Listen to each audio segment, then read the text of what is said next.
akan menjelaskan tentang peran para konselor mengatasi krisis di unit perlindungan perempuan dan anak.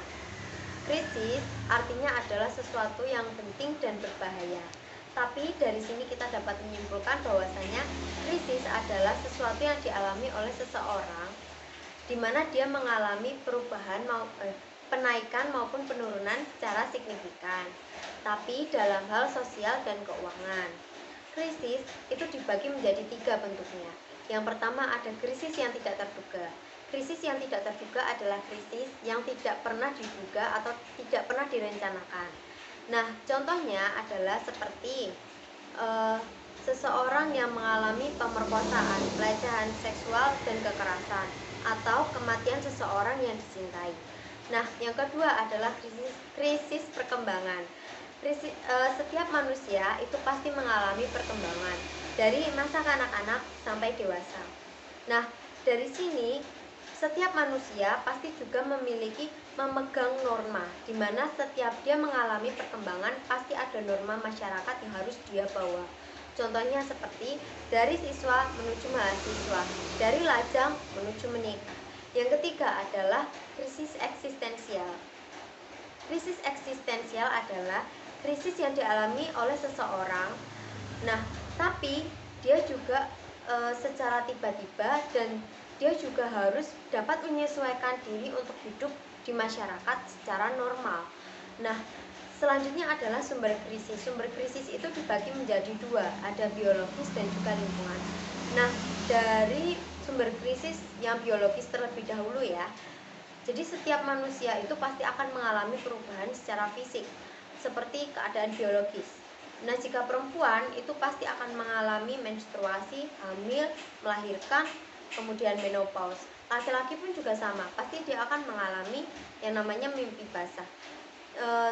Selanjutnya adalah sumber krisis yang berasal dari lingkungan. Nah, lingkungan ini ada yang diprediksi dan tidak diprediksi. Kalau yang tidak diprediksi itu contohnya seperti kematian orang yang dicintai, kemudian perceraian, kemudian bencana alam dan yang lain sebagainya, atau bisa juga kebakaran. Nah, jadi konselor memegang tanggung jawab penuh untuk peduli terhadap fenomena-fenomena yang terjadi di masyarakat. Nah, kita juga harus mampu mendorong si klien untuk melakukan perubahan supaya dia dapat berkembang dan tidak mengalami krisis lagi. 4 tahap dalam melakukan konseling krisis. Yang pertama adalah melakukan penilaian terlebih dahulu. Kita melihat nih sejauh mana tingkat keparahan si klien ini dalam menghadapi krisis. Nah, yang kedua adalah kita melakukan jenis layanan apa sih yang cocok untuk klien ini. Yang ketiga adalah melakukan tindakan. Si klien ini bisa melakukan dengan wawancara atau observasi atau menggunakan angket dan yang lain sebagainya. Terus setelah kita melakukan konseling, kita melakukan monitoring. Ketika kita sudah selesai nih melakukan konselingnya, kita melihat sejauh mana sih dia sudah mengalami perubahan dan bagaimana sih cara dia itu mempersiapkan perubahan-perubahan tersebut. Nah, untuk penanganan krisis itu yang pertama ada intake. Intake itu pengambilan wawancara ya, supaya si konselor itu tahu gambaran kasar si klien ini seperti apa gitu. Terus kemudian ada juga assessment, itu dimana si konselor itu memahami sebab dinamika masalah yang dialami oleh si klien ini. Terus selanjutnya adalah intervensi. Nah, kalau intervensi itu adalah perubahan yang terencana. Nah, adapun intervensi yang harus dilakukan oleh si konselor ini itu yang pertama adalah intervensi pelayanan hukum. Jadi si konselor itu harus melakukan kerjasama dengan para advokat maupun para layanan hukum supaya si klien ini mendapatkan pelayanan hukum dan mendapatkan hak untuk pembelaan hukum. Terus yang kedua adalah pelayanan kesehatan. Ini sifatnya itu berupa fisik klien ya. Jadi jika klien itu mengalami kekerasan di fisik, maka harus segera dilarikan ke rumah sakit, yang tujuannya supaya si klien ini dapat mendapatkan prioritas utama untuk kesehatannya. Terus yang ketiga adalah pelayanan psikososial. Pelayanan psikososial ini adalah di mana seseorang atau klien yang mengalami tingkat keparahan tinggi seperti trauma itu harus dikembalikan psikisnya oleh para psikolog. Jadi kita harus melakukan kerjasama dengan psikolog. Yang keempat adalah pelayanan rumah aman. Pelayanan rumah aman ini biasanya setiap daerah itu sudah ada ya, sudah dipersiapkan sudah ada dibuat dari pemerintah untuk masyarakat, yang tujuannya adalah untuk merehabilitasi orang-orang yang mengalami krisis. Nah, di sini juga dijaga 24 jam oleh para unit keamanan setempat maupun polisi. Juga dijaga oleh psikolog dan konselor yang terpercaya. Nah, yang terakhir adalah pemulangan. Jadi ketika seseorang itu sudah siap untuk kembali ke masyarakat, si klien ini, kita bisa melakukan pemulangan secara sukarela. Jadi jika sudah siap, kita bantu, kita pulangkan. Setelah itu kita melakukan reintegrasi, yaitu tujuannya adalah untuk menyatukan kembali antara si klien dengan keluarga maupun dengan kerabat. Nah, tujuannya adalah supaya si klien ini dapat melakukan perkembangan dalam hidup bermasyarakat. Yang kedua, saya akan menjelaskan tentang pendekatan dalam mereduksi masalah trauma pada remaja. Trauma menurut Chaplin tahun 2001, trauma adalah luka yang bersifat fisik, jasmani maupun psikis yang dialami oleh seseorang yang membuat seseorang itu menjadi merasa cemas atau takut secara berlebihan. Adapun gejala dari trauma itu ada 3. Yang pertama ada re-experience atau mengingat kembali.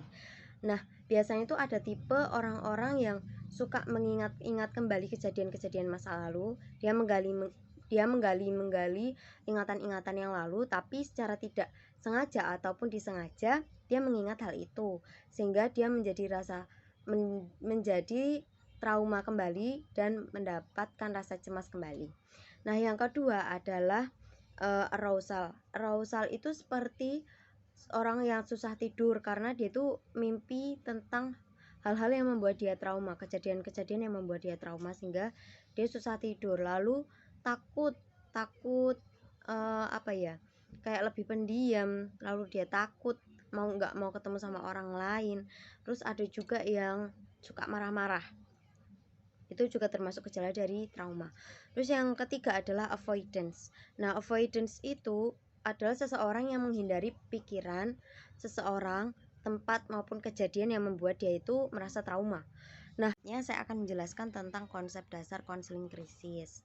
Nah, jadi konseling krisis itu adalah si konselor yang memberikan penanganan secara langsung kepada si klien untuk memberikan upaya bantuan apa yang dia butuhkan, psikis, keuangan, ataupun hukum.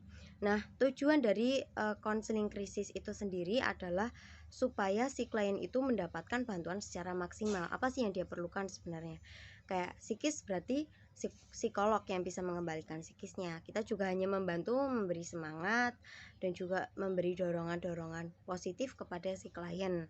Nah, juga memberikan upaya-upaya yang lain supaya si klien itu bisa berkembang di masyarakat.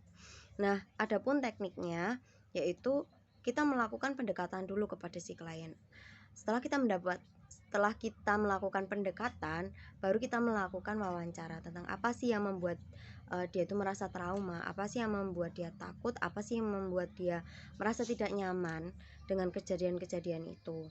Nah, jadi di sini kita itu sebagai pendengar dan juga membuka sesi pertanyaan terbuka. Nah, adapun peranan konselor itu sendiri, kita sebagai konselor itu juga harus paham betul ya apa sih yang diinginkan oleh si konseli ini gitu. Kita juga harus peka terhadap apa yang sudah dia lakukan, berempati tinggi dan memiliki rasa saling ingin membantu. Nah, juga bisa fleksibel meskipun dalam situasi yang sulit. Begitu. juga bisa fleksibel dengan situasi yang sulit. Implementasi konseling krisis untuk mereduksi masalah traumatik pada remaja.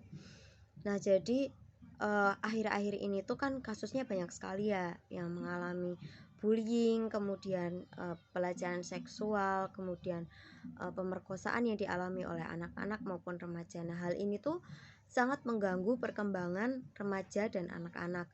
Jadi si anak-anak ini tidak bisa berkembang di masyarakat. Jadi dia mengalami rasa depresi, takut, trauma, kemudian lebih pendiam, tidak berprestasi di kelas seperti itu.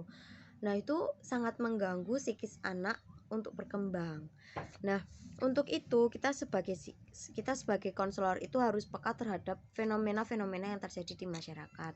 Kita membantu dengan upaya apa yang mereka butuhkan. Entah psikisnya, entah keuangan maupun hukum yang dia butuhkan, seperti itu. Nah, tujuannya adalah supaya si klien ini dapat berkembang di masyarakat, bisa menjalani kehidupannya dengan normal kembali di masyarakat. Seperti itu.